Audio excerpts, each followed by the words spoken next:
Alors, aujourd'hui, nous allons parler des préfixes. Mais qu'est-ce que c'est d'abord un préfixe? Alors, le préfixe est une suite de quelques lettres qui se placent devant un mot simple appelé radical et qui donne un autre mot appelé dérivé. Nous allons voir ça avec un exemple.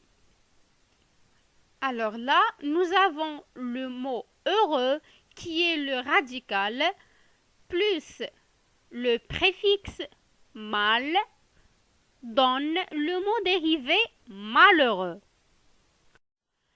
Maintenant, je vais essayer de vous rappeler quelque chose d'important. Le préfixe se place devant le radical. Il change le sens du mot. Mais il ne change pas la classe grammaticale du mot. Ça veut dire si on a un verbe et on lui rajoute un préfixe, il reste toujours un verbe. Le préfixe n'est pas choisi au hasard, il a une signification précise. Nous allons voir ça bien sûr avec quelques exemples. Premièrement, nous allons commencer par le préfixe re qui veut dire nouveau ou bien renouveler un travail. Par exemple, commencer, si on lui rajoute le préfixe re, ça devient recommencer. Faire devient refaire. Prendre, reprendre. Voyons maintenant un autre préfixe, le préfixe para qui veut dire protéger contre. Parapluie. Là, le préfixe para veut dire protéger contre la pluie. Parapluie. Parasol. Parachute. Voyons un autre préfixe usuel, le préfixe anti qui veut dire contre.